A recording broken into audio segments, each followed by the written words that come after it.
तो श्री वेदव्यास जी महाराज ने चिंतन करके एकमेकम चतुर्वेदम 4 वेदों की रचना की, ऋग्वेद, यजुर्वेद, सामवेद, अथर्ववेद। लेकिन हृदय को शांति नहीं मिली। तब नारद जी महाराज ने आकर के वेदव्यास जी से कहा, व्यास जी आपके हृदय को शांति ना मिलने का कारण मुझको पता है। कोई व्यक्ति खूब साधन करता है, कोई व्यक्ति खूब नाम जप करता है, कोई व्यक्ति खूब कथाएं भी सुन रहा है, वृंदावन भी जा रहा है, लेकिन फिर भी उसके चित्त में एक व्याकुलता, देखो व्याकुलता भी 2 प्रकार की होती है। एक व्याकुलता तो होती है ठाकुर जी से मिलने की व्याकुलता, वृंदावन जावे की व्याकुलता, वैष्णवन को देखवे की व्याकुलता, कथा सुनवे की व्याकुलता, वो व्याकुलता अच्छी है। पर एक व्याकुलता कैसी होती है, मन खिन्न सा रहना, थोड़े अजीब से विचार रहना, सब साधनों को करने के बाद भी हृदय में एक अजीब सी घबराहट होना, वो व्याकुलता कहीं ना कहीं अच्छी नहीं है। वो कहीं ना कहीं संसार चित्त में बैठा है, इसलिए वो व्याकुलता हो रही है। ऐसे व्याकुल व्यक्ति के लिए उपाय यहां पर श्री नारद जी महाराज बता रहे हैं कि भवतानुदित प्रायम यशो भगवतो मलम ये नैवासौ न तुष्येत मन्ये तद्दर्शनम खिलम। नारद जी महाराज कहते हैं, व्यास जी आपकी चित्त की व्याकुलता का कारण मुझे पता है। व्यास जी बोले, क्या है? नारद जी कहते हैं, आपने जितना भी कुछ लिखा है ना, जितना भी आपने वर्णन किया है अपनी लेखनी से, 4 वेद लिख दिए, 17 महापुराण, 18 उपपुराण आदि जो कुछ भी आपने लिखा है, सब जगह भगवान के ऐश्वर्य का वर्णन किया है, भगवान के यश का वर्णन किया है। वेदव्यास जी बोले, मतलब ये यश ही तो वर्णन करना था, ठाकुर जी की प्रभुता ही तो बतानी है, ठाकुर जी की लीलाएं तो कहनी है, यही तो किया मैंने, और क्या करना चाहिए था मुझको? तब नारद जी महाराज कहते हैं, आपने यश तो लिखा, कीर्ति तो लिखी, पर ठाकुर जी का स्वभाव कैसा है ये नहीं लिखा, ठाकुर जी प्रेमी कितने हैं ये नहीं लिखा, वो जगत नियंता जगदाधार, उनके चित्त में प्रेम की स्थिति कैसी है इसका वर्णन नहीं किया। सीधी बात, वेदव्यास जी ने ऐसी रचनाएं की हैं जिन रचनाओं को पढ़कर के मानव को ठाकुर जी के प्रति श्रद्धा तो हो जाएगी, ठाकुर जी के प्रति आस्था तो हो जाएगी, ठाकुर जी के प्रति विश्वास तो हो जाएगा, पर ठाकुर जी के प्रति प्रेम ये अभी संभव नहीं है। इसलिए व्यास जी अब ऐसी रचना करो जिससे श्रद्धा नहीं, जिससे आस्था नहीं, जिससे विश्वास नहीं, जिससे प्रेम प्रकट हो। किसी के घर जाओ, ये कौन? ये हमारा बेटा। ये कौन? ये हमारी बेटी। ये कौन? हमारी बहू। ये कौन? ये हमारी पत्नी।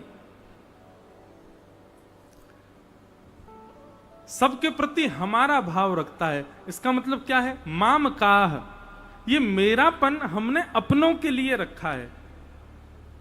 पर किसी वैष्णव से पूछोगे तो ही वो कहेगा मेरे ठाकुर जी, अन्यथा नहीं। तो वो ठाकुर जी का स्थान भी अलग है, ठाकुर जी का कमरा भी छोटा है, ठाकुर जी बैठे भी अलमारी में ही है। मतलब घर जाते ही ठाकुर जी देखते ही ऐसा लग जाता है कि ये केवल क्या बोले उसको, केवल एक एज अ ग्रांटेड ले लिए गए हैं, किनारे में बैठा दिए घर में। उनके लिए वो स्थान क्यों नहीं है? घर बनवाते समय व्यक्ति सबसे पूछता है, बेटी से तुमको कैसा कमरा चाहिए, बेटा से तुमको कैसा, गाड़ी लाते समय कैसी गाड़ी चाहिए, सबसे पूछेगा, ठाकुर जी से नहीं। क्यों? क्योंकि अपना माना नहीं है अभी तक। और ये अपनत्व की भावना, अपनापन ठाकुर जी के प्रति प्रकट कराने वाला ग्रंथ व्यास जी आपने अभी तक लिखा नहीं है। आपने जितने भी ग्रंथ लिखे उनसे केवल श्रद्धा, आस्था, विश्वास और पूजा का केंद्र सिद्ध होता है, प्रेम सिद्ध नहीं होता। नारद जी कहते हैं, न यद्वचश्चित्र पदम हरेर्यशो जगत पवित्रम प्रगणित करहिचित् तद्वायुषम कीर्तमुशन्ति मानुषाः न यत्र हंसा निर्मन्यु शिक्षया। हे व्यास जी, आपने भगवान के प्रेम का वर्णन अभी तक नहीं किया। वो गोपाल जी ब्रजमंडल में कैसी कैसी लीला कर रहे हैं, वो गोपाल जी जिनको व्यक्ति कोई भी काम करता है उसके पीछे उसका एक स्वार्थ होता है, पर ठाकुर जी की ब्रजलीला में क्या स्वार्थ है ठाकुर जी का?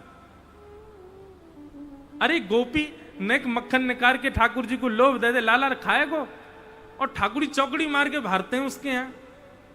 अरे ये बात तो बहुत पुरानी बता रहा हूं मैं, द्वापर युग 5000 वर्ष पुरानी बात है कि ठाकुर जी मक्खन देख लें कोई गोपी के हाथ में तो आके घर खावे पहुंच जाएं। 500 वर्ष पहले इसी गोवर्धन में यहीं पास के गांव की एक गोपी वहां ने कथा में ऐसी सुन ली कि गोपियां अपने घर में मक्खन निकालें और जब लालन जामे मैया के साथ जमुना जल भरवे के काजे, मैया जमुना जल भरवे जावे, ठाकुर जी पीछे पल्लू पकड़ के चले मैया के। वह समय गोपी अपने सुंदर सुंदर माखनन को खिड़की पे धर दें ताकि सुगंधी आ जाए तो लाला खावे आ जाएगा। ये कथा किसी कलयुग की गोपी ने सुन ली, वो यहीं रहती थी गोवर्धन के पास में। वहां ने कहा कि आज दूध निकारो, और दूध निकालते समय भी यही भावना कि यहाँ से जो मक्खन बनेगा वो चोरी करवे ठाकुर जी आमेंगे। दूध को दही जमायो, दही जमा के बिलोय दियो, बिलोय करके मक्खन निकारो, मक्खन निकाल करके मटका में भर लियो, और फिर वह मटका को लेकर के दर्शन करवे गई श्रीनाथ जी के गिरिराज जी पे। दुनिया के लोग तो जय जयकार करें, वो मटका दिखावे अपनो ठाकुर जी, दूर से ही मक्खन दिखा रही है। लाला धोरी गैया को दूध निकारो, वह गैया के दूध ते दही जमायो, वह दही ते मक्खन बनायो है, बड़ो चोखो मक्खन निकरो लाला। कोई वैष्णव ने आके कही, बोले मैया मक्खन दिखावेगी कि धरेगी? सामने धरिया, ठाकुर जी को भोग लग जाएगा। मानो उस मैया को ऐसा लगा ठाकुर जी तो बोल नहीं रहे, कोई तो संकेत करवा रहे हैं कि मक्खन मुंह दे दे। मैया दूर से ही बोली, लाला ऐसे ना है मिलेगो, ये मक्खन यदि खाना है तो चल के आओ, मेरे घर आओ। जैसे दूसरी गोपीन के यहाँ जाए करके चोरी करी, वैसे या गोपी के यहाँ आओ, आकर के चोरी करो। और अपना सब पतो बता रही है, ठाकुर जी के दर्शन करते यहाँ तो निकलोगे नीचे, नीचे निकस करके दाएं हाथ को मुड़ जाइयो, सीधे चलोगे एक सरोवर आएगा, माते बाएं मुड़ जाइयो, और माते नेक आगे जाओगे, वहां एक खिरक मिलेगी, बातें नेक दाएं मुड़ जाइयो, और फिर वहां पे एक ऐसी ऐसी खपरेल सी पड़ी होंगी, वही मेरा निवास है, वहीं आ जाइयो, छीके पर टांग के रखूंगी, लाला आ जाइयो।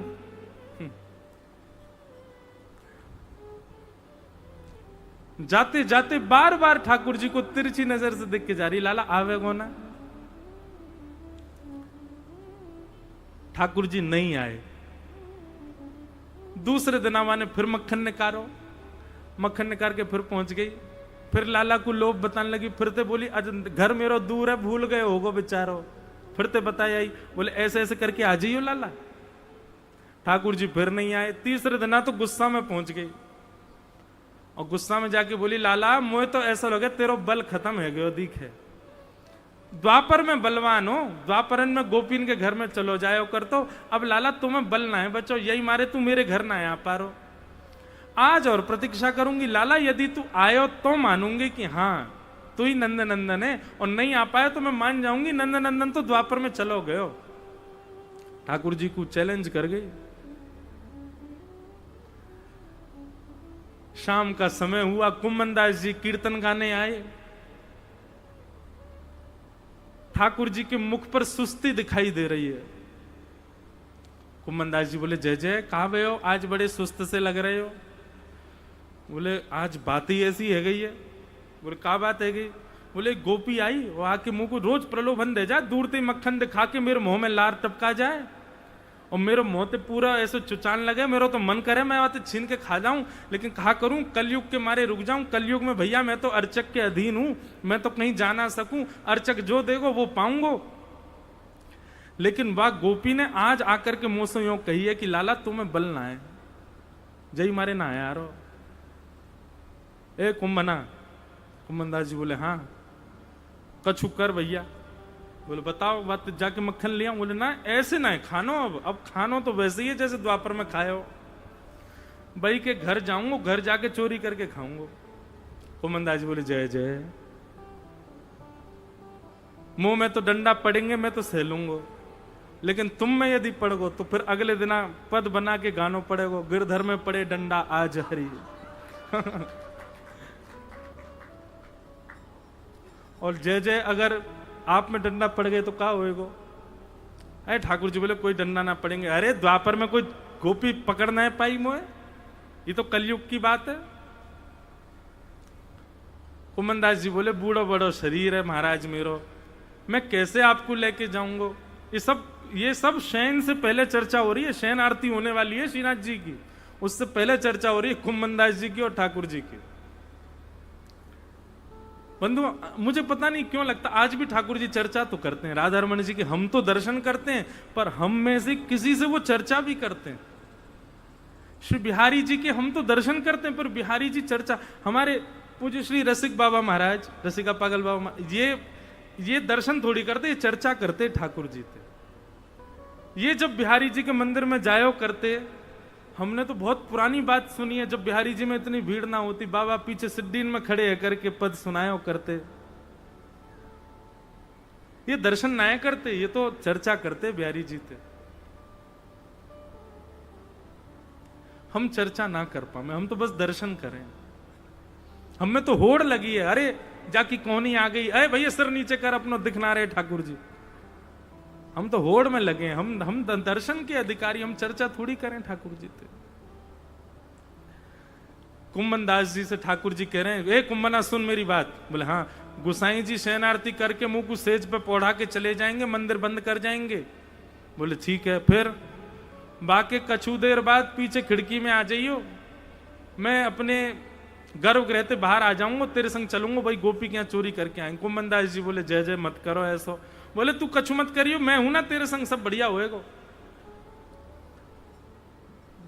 और शयन को समय भयो, शयन के बाद कुंभनदास जी जैसो ठाकुर जी ने बताई पीछे खिड़की पे पहुंच गए, और अचल ठाकुर जी सचल हो गए, और सचल होकर के खिड़की से निकल करके आए और कुंभनदास की कंधा पे बैठ गए और सिर पे हाथ दल लियो। कुंभनदास जी के तो नेत्र आंसू से भर गए, पाम पकड़ करके चल रहे हैं।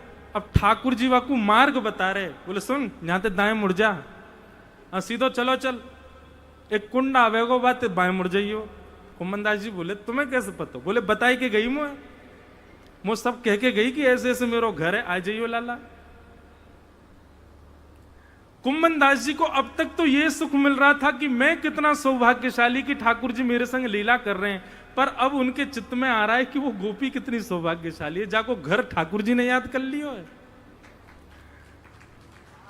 आहा भैया एक बात बताऊं, ये रास्ता सबन के याद ना हो, मैं जाते प्रेम होवे वही के घर को रास्ता याद होवे, सबन के रास्ता याद थोड़ी हो। मैं ठाकुर जी रास्ता याद करें। बंधुओं देखो यही सब भक्ति को प्रकार। अभी हमें वृंदावन की गैल पता है, गैल मतलब मार्ग। अभी हमें गोवर्धन की गैल पता है, हमें बरसाने की गैल पता है, लेकिन तब तक लगे रही हो जब तक श्री जी हमारी गैल ना पहचान जाए कि तेरी गैल कहा है, उनको पता चले हमारो मार्ग कहा है। जामग मेरो गिरधर आवे, जामग मेरो गिरधर आवे, रोम रोम सब वारूं, रोम रोम सब। अखियन सोमग झारूं मेरी अखियन। इतना सुंदर पद है। मग मतलब रास्ता, अखियन सो मग झारूं, अखियन सो मग झारूं मेरे अखियन। कौन सा मग? ओ जामग मेरो गिरधर आवे, जामग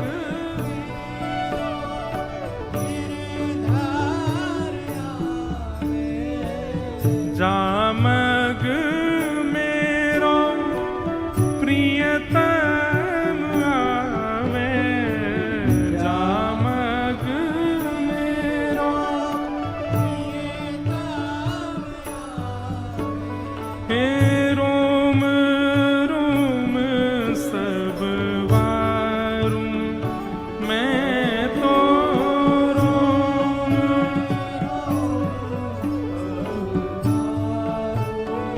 मेरे अखियन सोमग झारूं मेरे अखियन सोमग झारूं मेरे पलकन सोमग झारूं मेरे अखियन सोमग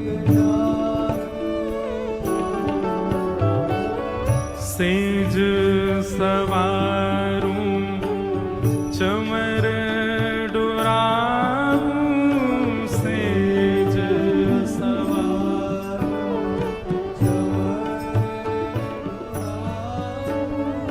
सेज सवारूं चमर डोराऊं, सेज सवारूं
आज मेरे युगल सरकार आए हैं कथा में, और बहुत दिना बाद युगल आए, नहीं तो अकेले अकेले आमे। बोल गिरिराज धरण की अखियन सोमग झारूं मेरे अखियन मेरी पलकन सोमग झारूं मेरे पलकन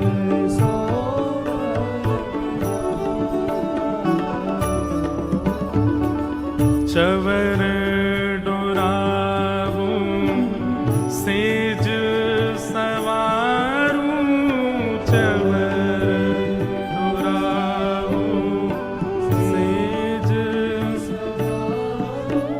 हे मधुर मधुर स्वर गाऊं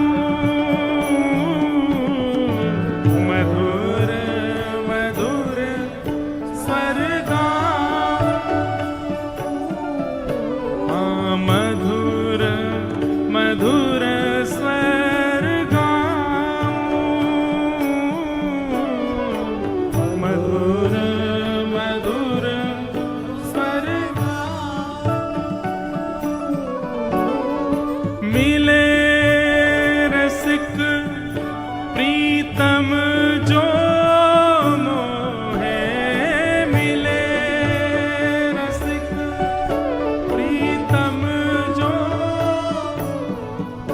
हाँ मिले रसिक, प्रीतम जो मोहे मिले रसिक, प्रीतम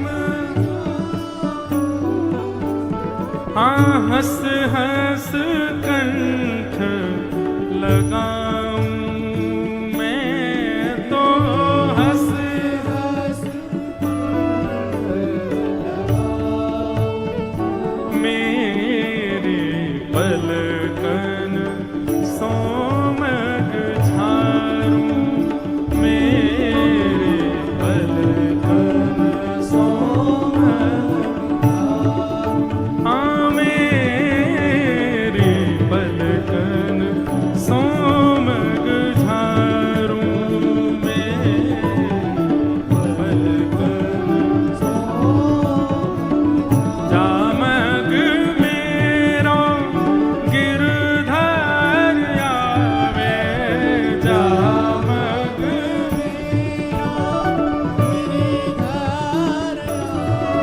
हे जामग मेरो प्रियतम आवे, जामग मेरो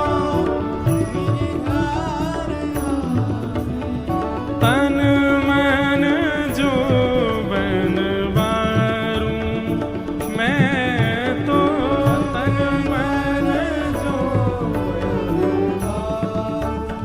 मेरे पलकन सोमग झारूं, मेरे पलकन सोमग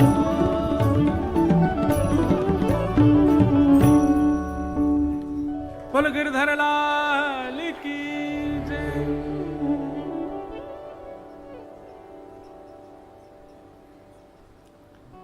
जामग मेरो प्रियतम आवे, तन मन जोवन वारूं। बंधुओं, कई ऐसे भक्तों के चरित्र भी आए हैं जो ठाकुर जी के धाम नहीं जा पा रहे, ठाकुर जी के स्थान नहीं जा पा रहे, तो उस दिशा को ही प्रणाम करते हैं रोज, जिस दिशा में हमारे प्रियतम का स्थान है। कुछ नहीं तो आप इतना ही कल्ले करो, जहां भी आप रहते हैं वहां से वृंदावन किस दिशा में है, उस दिशा को ही रोज प्रणाम कल्ले करो। जामग मेरो गिरधर आवे, तन मन जो बनवारूं, अखियन सोमग झारूं।